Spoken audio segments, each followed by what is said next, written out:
to Beyond the Front Porch, where we live is just the beginning. So today we're going to talk a little bit about expired listings. And you might be thinking, well, how does that affect me? But there's so many people right now whose homes didn't sell or had a hard time selling. I think a lot of people have had that experience. So if you've had that experience, I'd love to hear more about it in the comments as well. Yeah.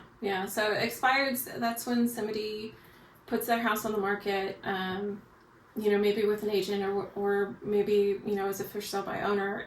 Actually, no, it would be with an agent because it's through MLS. Yeah, whether a flat fee agent or full service agent, when it goes on MLS. Yeah. There's an expiration date. Yeah, and so say their house was on the market for 6 months and it didn't sell, and then the listing in MLS is expired. Right. So it comes off the market, maybe they part ways with their agent because it didn't work out, weren't able to get their house sold. Maybe they didn't even know that it went expired because that's that happens before. Too. Yeah. Or, maybe they just decided that they're going to try again next year because it's not working this year or something like that. Or if they want to cancel the listing too. Yeah. So what happens when a listing goes expired is usually you get a bunch of phone calls.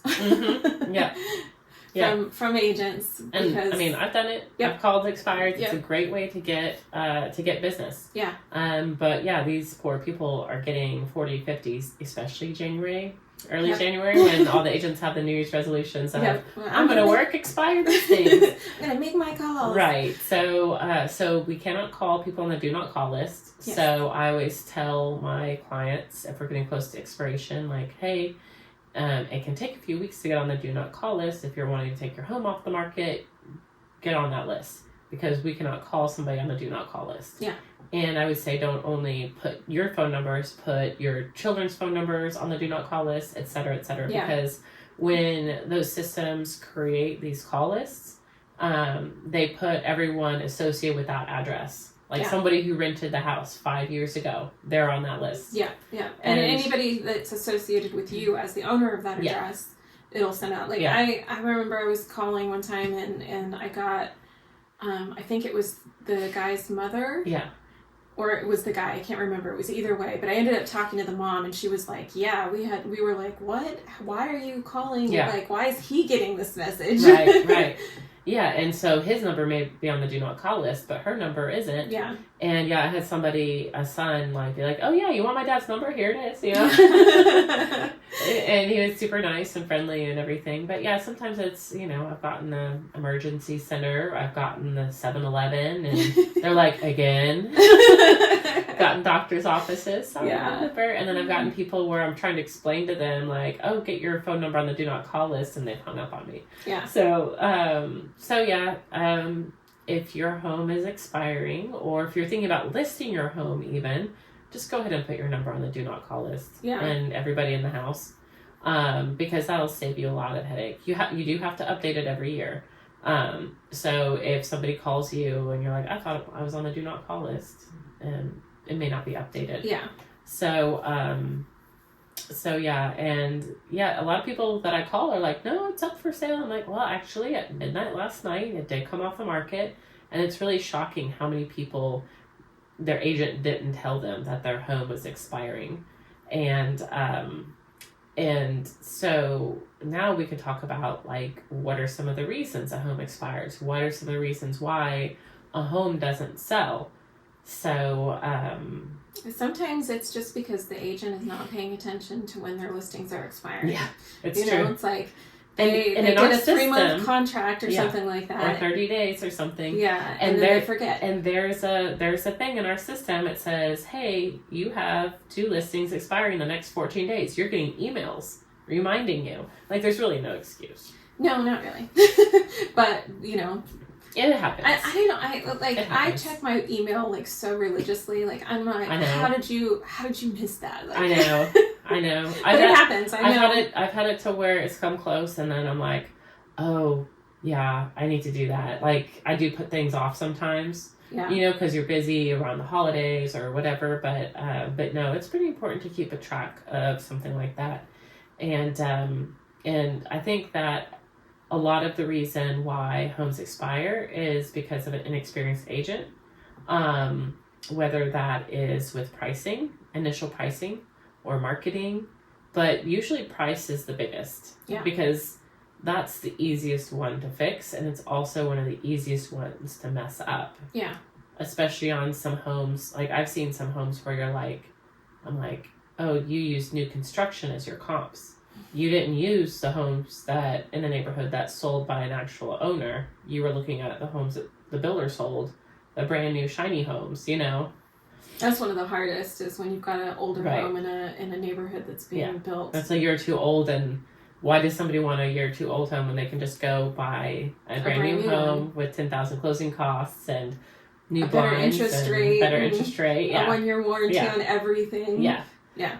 So, but so that's, and then also with the marketing, like, back when it was crazy multiple offers, there were still expired listings, and a lot of them, you could tell the agent was taking pictures with their cell phone, you know, because they thought that's all they had to do. I had some people get a really good deal on a house. They probably got it. It had been on the market for a while. We went in there, the pictures looked nothing like the house. But when you look at the pictures online, you're like, why would I want to go see that house? But in person, they were like, this home is fantastic. So we got it, I think, probably about $30,000, $40,000 better deal for my buyers, because the agent didn't pay a couple $100 for pictures. Yeah. For professional photos, yeah. Yeah. It's just laziness. Yeah. It makes a huge difference. Yeah. It makes a huge difference. And, you know, doing the virtual staging, we just talked about AI, like virtual staging is so easy these days. And it's not perfect. It used to cost $60 to $80 per picture. Yeah. So now you can do it for practically free. And there are companies that will do it for, I think, 20 cents a picture. Yeah. It's pretty crazy. Yeah. So you do have to be careful when you're doing it to not, because it'll just start moving around windows and moving around. You have to make sure it doesn't actually alter, and you have to have a thing on it that says, you know, virtually staged or whatever. Yeah. So yeah, there's a lot of that. But yeah, I mean, like, there's so much, it's so much more that we do, and I feel like it gets downplayed all the time about, you know, oh, realtors just show houses and make thousands and thousands of dollars. Like, there's so much more that we do, marketing wise, and positioning the house in the right way. Because like you said, like, price is probably the most important first step in getting your house sold. Yeah, if your home is priced right, there's not a reason why it didn't sell. Yeah. Now, if it's priced right and has poor marketing or poor photos, it'll take longer. Yeah. And it may, you may have to do some price reductions because of it, but it'll still sell. Well, and it's not just like, there's a lot of agents out there that will just put it in MLS. Like, they'll take the good photos, but they take the good photos, they put it in MLS, they put a sign in the front yard, and that's it. Hi. Yeah. And that used to be all you had to do. Well, back in 2022, yeah. And you know, you didn't even get to the point, put the sell or the sign in the yard. But even at the height of the market, like, I remember thinking, like, you know, we don't have to be doing all of this retargeting online ads. We don't have to be doing all of these open houses. You know, we don't have to be doing, you know, going above and beyond for our marketing, but I still chose to do it because, and lo and behold, our houses, even though the house down the street, all the agent did was what you just said, got multiple offers. They got 4 multiple offers. We got 20 multiple offers and sold for 20 or 30,000 more than their house sold for. Yeah, it still makes a difference. It still makes a difference. So, I mean, when we put a house on the market, you know, there's a big long checklist of things to do, and we make sure to put that we're positioned. I think our goal is to get your home in front of 10 to 20,000 people in the first week it's on the market. Yeah. And that's a lot. You know, but how many agents have that goal? I would say not very many agents have that goal.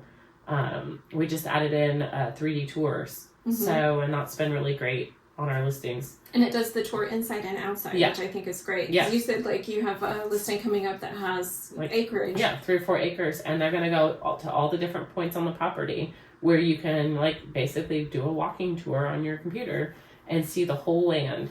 I think they'll even do inside the barn and all of that. So it's pretty cool what we're able to do, and how many agents don't do it or don't know that it's even available. Yeah. Writing the descriptions, you know, I still take that very seriously. I mean, you see a lot that are just like cozy, 3-bedroom, 2-bathroom in great neighborhood. Period. Yeah, you know? that's it. Yeah. And that's it. Well, and then, you know, like going back and changing it up periodically. Yeah. Like if at first you don't succeed or, Yeah. you know, whatever. Or any price reduction, we're changing the write-up, we're changing the photos. Mhm. Yeah. Changing what the first picture is, you Yeah. know, whatever, because that's the main picture that pops up on Zillow. Mhm. You know, either having that as the front of the house, Yeah. or if it has a really great pool, having that Mhm. image, you know, and then changing, like Yeah. A/B testing, like what gets more views, what gets more attraction. Exactly. So that you know for the next one. And that's the thing is it's like Mariah and I were always changing our marketing we're always trying new things, like what works. Like we door knock, we circle prospect, we call the neighborhood, we send out invitations to the open house to the neighbors. You know, we try different open house flyers and giveaways and things like that to get people to the open houses. And a lot of agents are like, oh yeah, your agent just wants to do an open house so they can get leads. And it's like, okay, that is a part of it. That is one of the reasons why we do it. But the top goal is to sell your home. Yeah. And we've had instances where people, especially lately, where people come in and their agent is out of town, or they're too busy, or they don't have an agent yet and they don't want to sign a buyer rep to see every single home.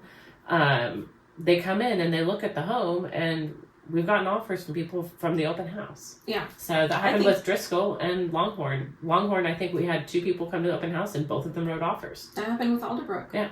The person who leased it was somebody who came to an open house Yeah. with her agent. Yeah. Yeah. So I think that I think that if open houses are done right, then they attract real buyers. Yeah. So, and yes, as an agent, I do want leads off of your open house. Yeah. But because that's what, you know, pays the bills, the mortgage and the taxes and all that fun stuff. But at the same time, our top priority is to sell the home that we're selling. So well, and like there's a lot of agents that don't do all of that stuff either. You know, they don't hold open houses. They don't want to work the weekends. Yeah. I saw a really great idea the other day. I think I sent it to you. Actually, it was that this morning, where a guy after the people, or when they were going to be moving in, he went around to the neighbors and got all the neighbors to sign a welcome to the neighborhood card.